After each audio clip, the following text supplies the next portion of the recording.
When a Baton Rouge woman is abducted from a parking lot, an active serial killer is a major suspect. The mystery surrounding her disappearance persists even after the serial predator is identified and captured in this episode of Last Seen Alive.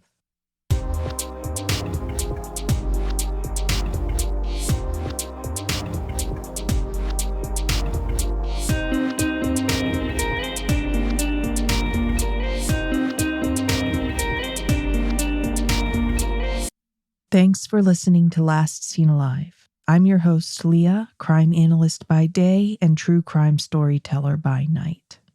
And as always, I'm your co-host, Scott.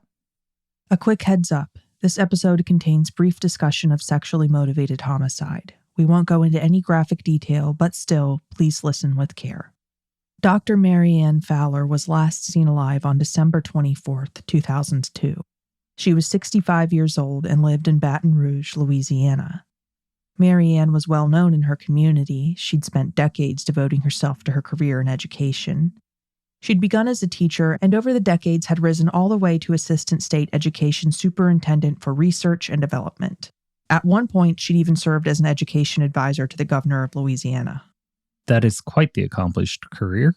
She was very accomplished, and in addition to her busy professional life, she also had a rich family and personal life. She was outgoing, very friendly, quick to laugh, just a real social butterfly. She was also a mom to her adult son, John, through whom she had 2 young granddaughters, and on top of that, she had 3 adult stepchildren as well. As you can imagine, at the time of her disappearance, which occurred on Christmas Eve, family was on her mind. However, she wouldn't be spending that evening with her son and granddaughters, although they had invited her to. Rather, she'd be beginning the long drive to Beaumont, Texas. Her plan was to break up the drive by stopping to spend the night with family members in Lake Charles and to continue to Beaumont the following morning, Christmas morning. It was nearly a 3-hour drive one way, and Mari Ann's ultimate destination was the Beaumont Federal Prison, which is home to over 1,300 inmates. One of those inmates was her husband, Jerry Fowler, and Mari Ann didn't want him to spend Christmas alone. Well, I'm sure we'll be getting into why he's in prison. Mm-hmm. For now, I'll just say that was not where I was expecting her to be heading. Beaumont Federal Prison isn't where you usually picture people traveling to see family for the holidays, but that's the situation she was in. In his younger years, Jerry had once been an NFL lineman. He'd been drafted by the Oakland Raiders after college and had ultimately played several games for the Houston Oilers in the 1960s. After his athletic career, he'd tried his hand at entrepreneurship and had ultimately gone into the family business, politics. For years, he'd served as the Commissioner of Elections for the Louisiana Department of Elections and Registration. This was an elected position which put him in charge of the department tasked with procuring, maintaining, and storing the voting machines used in Louisiana elections. I have a feeling I can see where this is going. Well, things had gone smoothly for Jerry in that role until a routine audit had uncovered malfeasance that he had engineered and had profited handsomely and unlawfully from at the expense of taxpayers. In 1999, so about 3 years before Mari Ann's disappearance, he'd been indicted on charges of felony malfeasance, money laundering conspiracy, and filing false public records. What had happened was this. When it had come to the procurement of voting machines and the servicing thereof, rather than seeking out a favorable deal on behalf of Louisiana taxpayers and taking bids from vendors, he had heavily exploited the purchasing process, intentionally overpaying for the machines and their maintenance somewhere to the tune of $8 million in excess of their actual value. And I have a feeling that because of this lucrative deal for whatever company brokered this arrangement, he got some nice kickback. He did. In return for this hefty overpayment, the sellers had given him approximately $3 million in kickbacks. Meanwhile, they'd kept the other $5 million in excess funds. That way, everyone involved had profited from the scheme, everyone, that is, except for the Louisiana citizens funding it with their tax dollars. So that was the malfeasance of it all. The money laundering charges were justified by the fact that in order to conceal the source of his kickback payouts, Jerry had also laundered the money via a scheme involving loans and the handling of cashier's checks with the help of some friends who worked in the financial sector. And then there was the tax evasion. For years, Jerry had falsified his tax returns, failing to report the significant income he'd received in kickbacks, and therefore failing to report or to pay taxes on the majority of his income. I wonder why he wouldn't want anybody to know about that. Yeah. For all of these financial crimes, for misappropriating the tax dollars of one of the poorest states in the U.S. for his own personal gain, Jerry had faced a potential maximum sentence of more than 220 years in prison, as well as a potential $125,000 in fines. However, he'd ultimately taken a plea deal that had substantially reduced the time he would spend in incarceration, and by substantially, I mean enormously. Under the terms of the deal, Jerry pleaded guilty to 2 counts of filing a false tax return. That's it. Instead of the maximum sentence of more than 2 centuries he'd originally been facing, he ended up receiving a comparatively featherweight sentence of approximately 5 years imprisonment. And on this note, I want to be clear. It's officially unknown whether Mari Ann was aware of her husband's illegal activities prior to his indictment. While it may seem improbable that someone could be unaware of their spouse stealing several $1 million, there are some contextual elements worth mentioning. For one, Jerry accepted the kickbacks over the course of about 9 years, so the money wasn't coming in all at once. Additionally, he surreptitiously parceled out much of the money, pocketing it in relatively small $5,000 increments via his laundering scheme. And perhaps most impactfully of all, according to reporting for WAFB News, Jerry's lawyer alleges that Jerry blew his ill-gotten funds on his gambling problem. Okay, so if it weren't for that last piece, it sounds like it would have been a fairly lucrative scheme. Well, it was a lucrative scheme, but let's just say he did not spend it wisely. In my opinion, and Scott, tell me if you agree, it's absolutely possible that someone with a gambling addiction could gamble away $3 million secretly obtained dollars over the course of 9 years without their spouse being any the wiser. Yeah, I think that one of the big pieces here is if he didn't spend all of that money gambling 1 month, he could conceal it from his spouse as he won big at a table or something like that, and he had extra money that month. Right, yeah, that would be a perfect way to conceal it. You want to buy something nice for the house or the family with your ill-gotten, stolen funds. If you're a frequent gambler, just make up a story about winning, and that would be believable. So, for the record, Mari Ann was never charged with any crime related to her husband's malfeasance, and her own long career was without scandal or controversy. With all that being said, after Jerry's conviction, Mari Ann remained married to him and would make the 3-hour drive to Beaumont to visit him every week, often stopping in Lake Charles along the way. As she set out on her trip, she had no way of knowing that she wouldn't make it out of West Baton Rouge, and the family members awaiting her arrival in Lake Charles had no idea that they had already seen her for the last time. Jerry had been imprisoned at Beaumont for over a year by that point, so the trip had become routine for Mari Ann. As she had done numerous times before, she stopped at a Subway restaurant located in a West Baton Rouge strip mall and ordered a veggie sub to go. That was at about 5:30 p.m. And it wouldn't take long for police to be alerted to the fact that something was wrong thanks to an observant Subway employee. A few minutes after Mari Ann left the shop, the employee noticed that her car was still parked outside. On its own, that might not have been too odd. After all, there were other shops in the strip mall that she could have been visiting. However, her car's door had been left partially open, and that was odd. Finding this suspicious, the Subway employee called police, who responded to the strip mall parking lot. Upon arrival, officers found a troubling scene. The door to Mari Ann's car had been left partially open, and the wrapped Christmas presents that had been left in plain sight inside were untouched. Mari Ann's keys, purse, shoes, and the sandwich she'd ordered lay scattered on the pavement outside of her car, along with several of her acrylic nails. Other than the nails, there was no sign of Mari Ann anywhere in the strip mall. Investigators searched beyond it, first via ATV and helicopter. When that yielded no answers, they divided the nearby terrain into grids and combed it square by square on foot. They told WAFB 9 News that they were looking for any signs of where she or her remains might be. That included things like footprints, drag marks, vehicle tracks, displaced leaf piles, and broken locks on buildings. Still, there was no sign of her. I'm just thinking that early 2002, they really did pull out all the stops for this. They did. They searched high and low. They did not slack on the searching for sure, because her fallen acrylic nails suggested to them, of course, that she'd been abducted from the parking lot while trying to get into her car and had fought against her attacker. Yeah, my first thought was they probably broke off in some sort of defensive scenario. Almost certainly. And her friends and family said that made sense. They said she definitely wouldn't have gone with anyone without a fight. They said she was active, she exercised every day, and as a result, she was in better shape than the average 65-year-old. And she'd even taken some self-defense classes. Yeah, that all makes sense. And when it comes to them pulling out all the stops for the search, I mean, realistically speaking, you have all of the presents still there, which was where my mind first went, was if they were gone, it was probably some sort of robbery. Right. So you have no signs of robbery, which leads me to assume that's probably some sort of sexually motivated attack. Yeah, that makes total sense. Not only were the gifts still there, but her purse was on the ground. The car and the keys were still there, so it definitely wasn't a robbery. So them going straight into searching for either her or her remains, 100% on the ball for what they should be doing. Yes, it was clear that she was in serious danger. As police immersed themselves into the investigation, a neighbor of Mari Ann's told police something that caught their attention.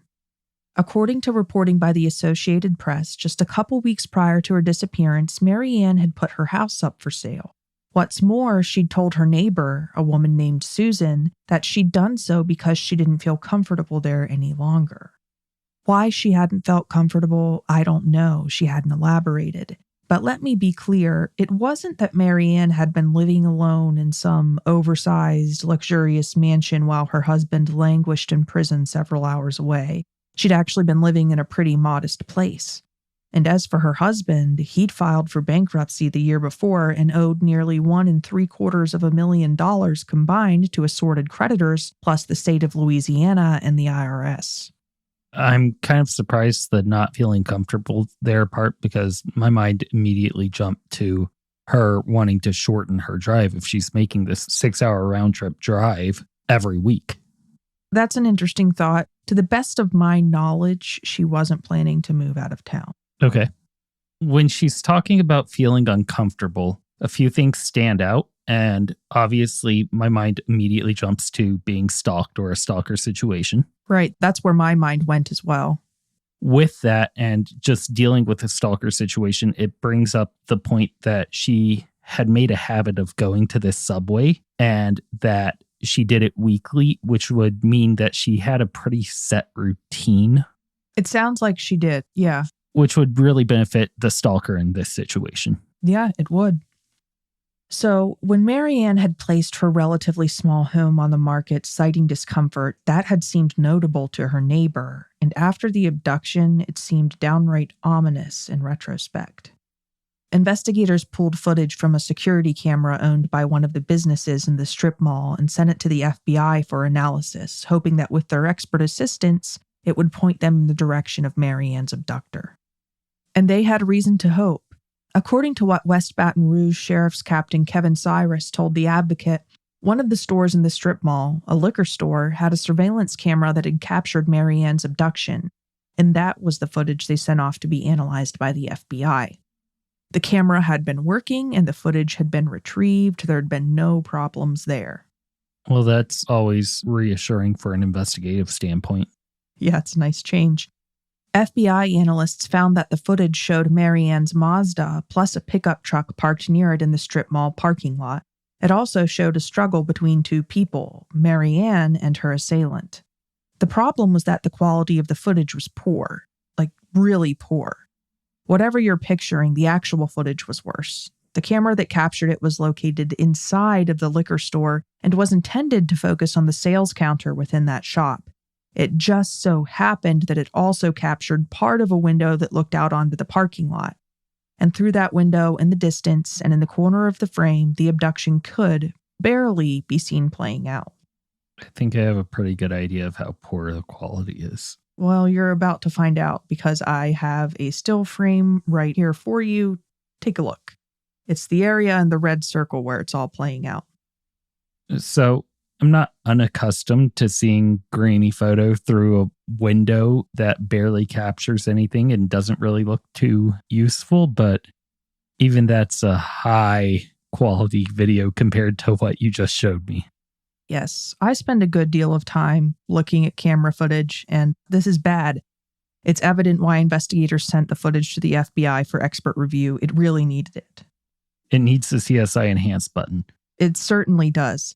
So for anyone who'd like to see for themselves, we've posted a still from the security footage, the same one I just showed Scott, on our website, and the link is in the show notes. I'll tell you, there's a little red circle about 2 inches of window visible. I honestly thought it was a beer cooler. Yeah, go ahead and lower your expectations before you click that link. Although there was no way to gain a detailed description of Mari Ann's abductor from the footage, experts were able, at least, to make out that the abductor's vehicle definitely was a pickup truck. This was congruent with statements given by witnesses who described seeing a Chevy pickup truck speed away from the scene. Where Mari Ann's attacker had taken her in that truck, no one knew. Investigators searched for her for 12 days following her abduction without luck. And at the end of those 12 days, the mood was grim. That would have been understandable in any case, but investigators in the Baton Rouge area had every reason to be especially wary, because Mari Ann wasn't the first woman to be abducted around that time, not even close. Investigators and the public had already been well aware that a serial killer was on the loose in Baton Rouge. No one knew his name at the time, but the citizens of Baton Rouge were keenly aware of his presence. He haunted the city, targeting women. More on that next. And now, back to Mari Ann's story. After Mari Ann Fowler was abducted from a strip mall parking lot, investigators searched for 12 days without locating any sign of her beyond the place where she'd struggled with her attacker, dropping her belongings and shedding some of her acrylic nails. Investigators feared the worst, that she'd been killed, perhaps by a serial killer who was preying upon women in the area. He was known only as the Baton Rouge serial killer at the time, and he'd been actively stalking and killing women in the Baton Rouge area for years, with a noticeable series kicking off in 1998. In fact, before Mari Ann's abduction, local law enforcement agencies had already formed a task force dedicated to identifying and apprehending the serial killer. The mayor of one southeast Louisiana town later told A&E True Crime, quote, "Tensions were high. Women were taking self-defense classes, buying guns and buying tasers. People were scared. It was a tough time for a while." End quote. I wonder if that's what led her to take those self-defense classes. I had the same thought. I wouldn't be surprised at all. And another article, this one published in the Daily Advertiser in 2002, interviewed a local firearm retailer who noted that their firearm sales were up 1,000% compared to normal. We're both familiar with how dramatic the media was in the 90s whenever there was any kind of serial killer event. Oh, yes. We lived it. The mayhem that ensued, just the media coverage alone. Yeah, you had the railroad jumping out guy, and I had the DC sniper. Yeah, I still park like 30 feet back from the railroad crossing just because that was so ingrained into my childhood. So it makes perfect sense. Like, this was the way that the media really energized the public in these situations. So when you have one as sensational as Baton Rouge serial killer, it doesn't surprise me at all that gun sales and taser sales and all of these had skyrocketed. It doesn't surprise me either. So yes, tensions were high, and like you said, maybe that's why Mari Ann had taken that self-defense class that her friends and family had mentioned to investigators. Nonetheless, she had become a victim. The Baton Rouge serial killer, who again had yet to be identified at the time of Mari Ann's abduction, was Derek Todd Lee, a then middle-aged man who was finally identified in 2003 via DNA from multiple crime scenes. He might have been identified sooner had it not been for a mistake that had been made in the investigative process at the federal level. An FBI behavioral analyst had provided Baton Rouge investigators with a profile of the serial killer, but the profile had been inaccurate. It had cast the Baton Rouge serial killer as likely being a white male, so investigators had focused on white male suspects. Sometimes profiling seems like magic. However, like any tool, it is imperfect, and this is an example of that. The Baton Rouge serial killer turned out not to be white, although he was male. I mean, being male, it's not surprising at all. It's almost a given. Yeah. Lee, a black male, had been born and raised in St. Francisville, just north of Baton Rouge. He'd been involved in criminal activity from a young age, and had been known to peep through windows, a common behavior in developing serial murderers, as early as when he was in elementary school. He'd also engaged in other red flag behaviors such as fire setting and torturing animals. Okay, that's the holy trinity of being a serial killer. That some people say so, and yes, he also struggled with bedwetting, so there you go. There's all the stereotypical boxes checked. He'd been charged with attempted murder as a 16-year-old in 1985 after he'd gotten into a fight with another boy and stabbed him. That charge was eventually dropped. It would turn out to be the first of many serious homicidal or near homicidal crimes he's believed to be responsible for. Collectively, those crimes were committed throughout the 80s, 90s, and early 2000s.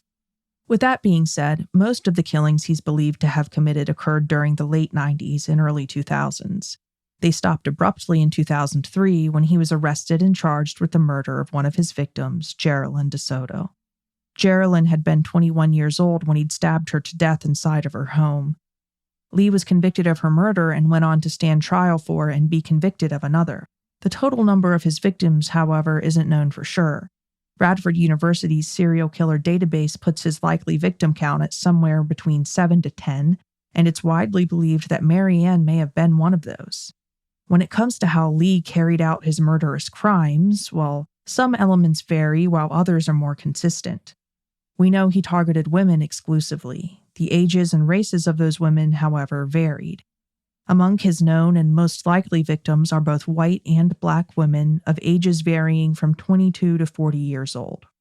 He killed his known and most likely victims via several different methods, including stabbing, strangulation, and bludgeoning. Regardless of the method of killing, however, we know that he was a sexually motivated killer. He was known to sexually assault his victims, sometimes even after death. Sometimes he killed victims in their homes and other times not.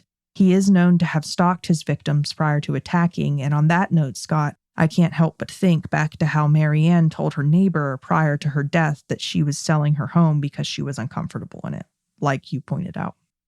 Yeah, there's definitely a lot of things to follow there. I mean, the one that stood out was obviously Mari Ann's age being outside of his known victim profile. Right, that does stand out. But again, that's just his known victims. It could be even wider when it comes down to his unknown victims. Right, or, somebody has to be the oldest. Maybe it was her.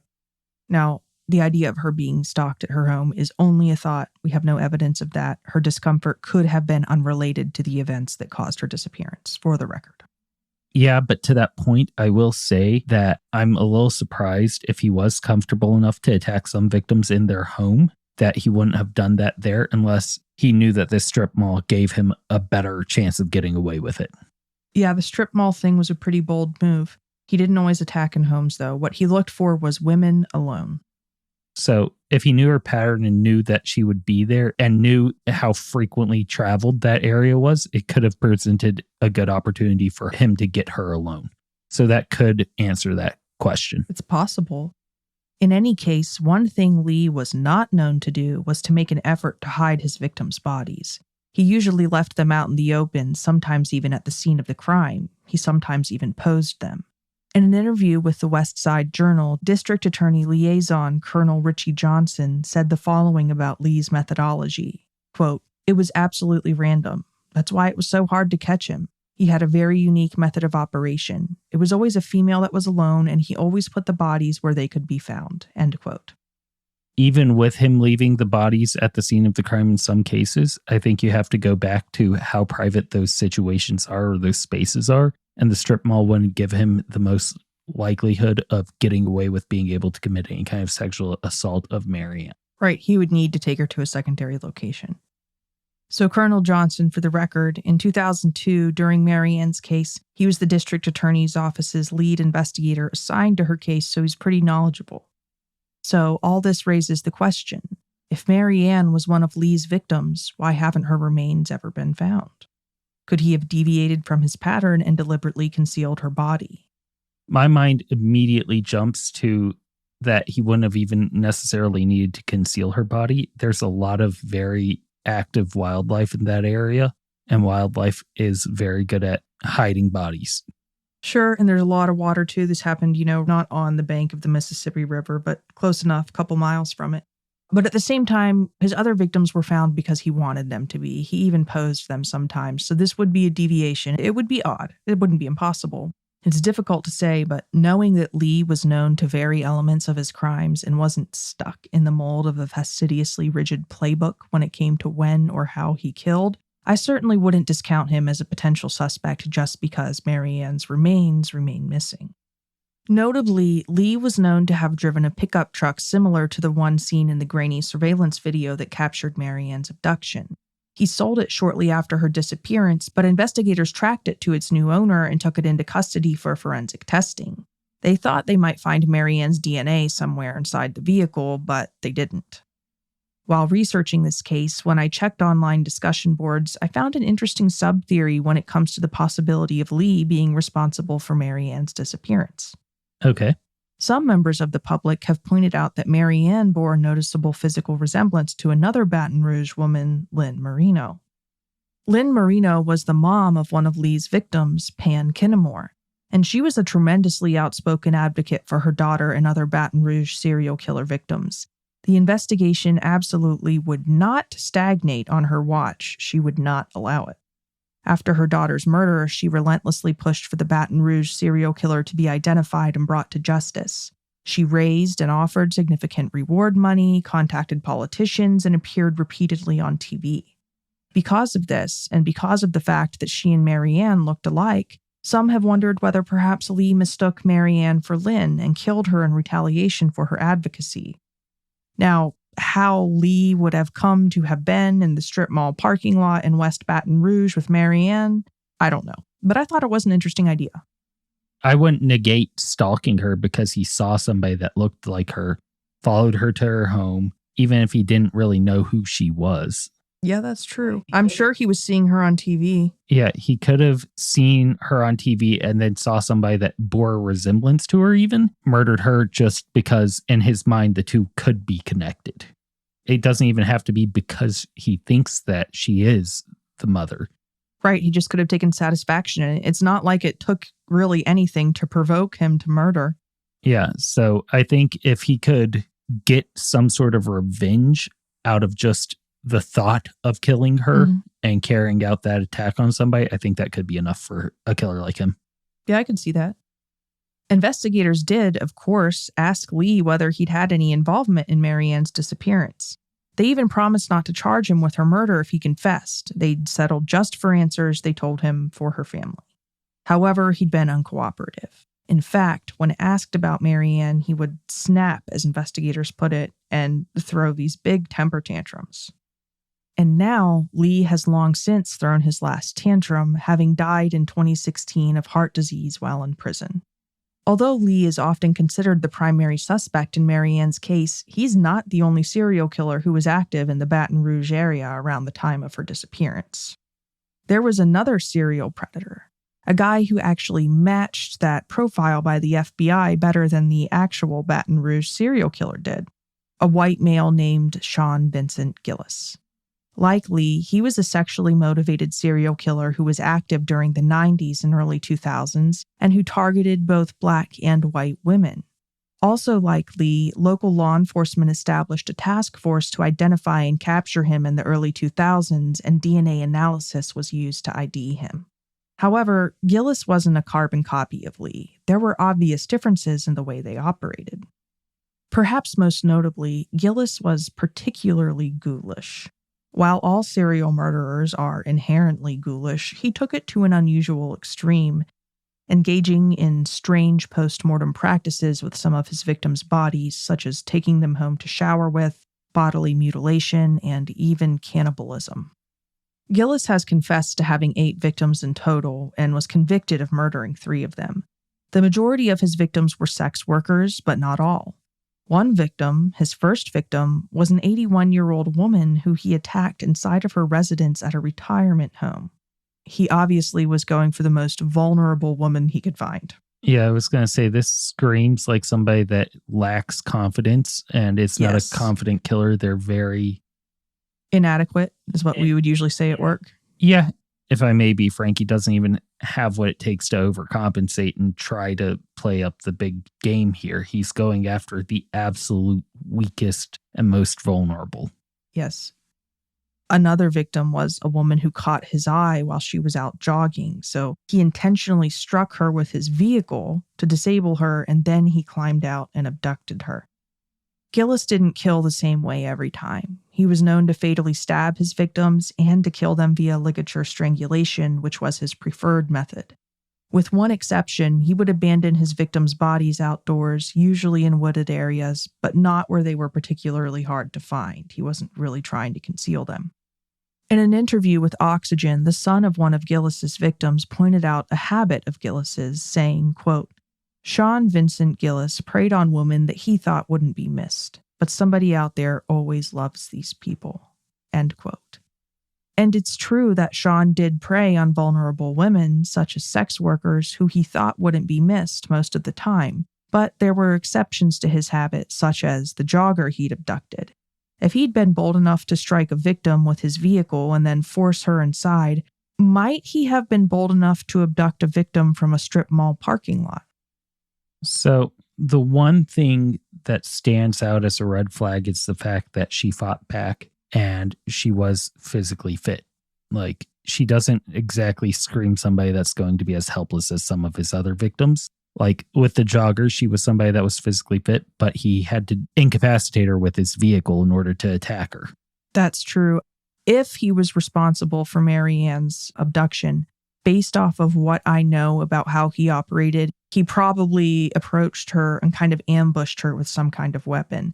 He had these big zip ties. That was the ligature that he would use with his preferred method of killing. He would walk up and get those around the neck of a victim when they weren't expecting it sometimes. Okay, so that could explain reaching or grabbing for that and the acrylic nails popping off. Possibly, but if those were press-on nails, they're going to pop off in any conflict scenario. Doesn't have to be anything specific. They pop off very easily. Okay. One detail to note is that Gillis's victims' ages tended to skew older than Lee's. At 65, Mari Ann would have been well within his established age range. However, no concrete evidence has arisen to connect Mari Ann's case with either of the Baton Rouge serial killers. And despite there being 2 active serial killers in the Baton Rouge area at the time of her abduction, there is, of course, the possibility that her abductor wasn't a serial killer at all. On that note, we'd be remiss not to consider the possible impact of her husband's crimes. He wasn't the only one who went down when the kickback scandal was uncovered. The whole ship sank. Yeah, they've been in the back of my mind. We're talking about people that are already engaged in a criminal enterprise. And yes, I just ran some quick numbers. The $5 million that he profited. The head of the voting machine company. Yes. The $5 million that he pocketed is worth $8.9 million in today's money. So almost a $9 million loss. I mean, we've talked about before, of cases where it's been as simple as $5. Now you're talking about $9 million. I could see people doing a lot more for that. People will do awful things over money. Yes. So in total, according to reporting for the Deseret News, 22 people associated with the whole kickback affair were indicted on relevant charges, some of them very serious. I mean, I can only assume that with his plea deal, he had to give up some information about it. And I've wondered about that too, but I'm not sure. But 22 people went down. So you tell me. So that's a lot of people who might potentially hold a grudge. Could one of them, or perhaps even one of their loved ones, have abducted and killed Mari Ann out of anger or some sort of perceived revenge?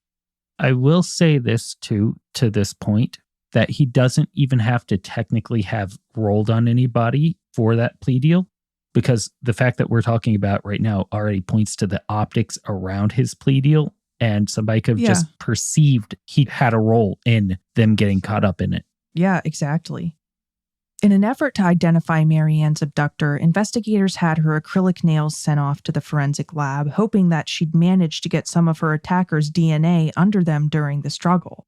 However, they were disappointed when the results came back, indicating that they'd been unable to identify any DNA. Years have passed since Mari Ann's disappearance, and it's rarely, if ever, the subject of news headlines now. Her husband, Jerry, died in 2009 without ever having learned what had happened to her. Other members of her family, like her son John, who tried to convince her to spend Christmas Eve with him, are still grieving and haunted by the lack of answers. In 2016, John told the West Side Journal, quote, "I'll never forgive myself. Had I tried harder to get her to come with me, none of this would have ever happened. People don't understand. It hurts to lose a loved one, but when one is taken from you, it's not a disease. Even with a car wreck, there's something you can understand when that happens, when you can put your finger on it. But for your mother to go into a sandwich shop and come out and some asshole to grab her and murder, you can't understand how this can happen." End quote.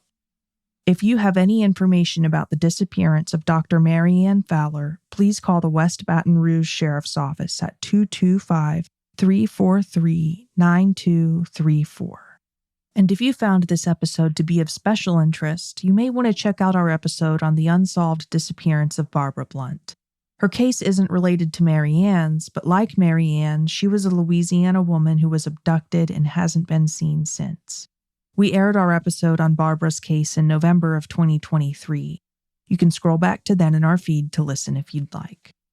That's all for this episode of Last Seen Alive. Thanks for listening. Make sure you check our website, lastseenalivepodcast.com, for photos from the story and links to the sources we used to write it. While you're at it, follow us on Insta at LSA Podcast and TikTok at Last Seen Alive Podcast. Episodes of Last Seen Alive air every Monday. See you then. If you think bringing unsolved cases like Mari Ann's to the public's attention is important, please take a moment to rate or review Last Seen Alive and tell your friends to check us out too. We'd really appreciate it. And don't forget to check out our merch store where you can get an LSA t-shirt or hoodie. We donate 50% of the proceeds from every sale to the DNA Dope Project. Last Seen Alive is a Studio 222 production. Research and writing for this episode is provided by you, Leah. Audio engineering and editing is provided by me, Scott.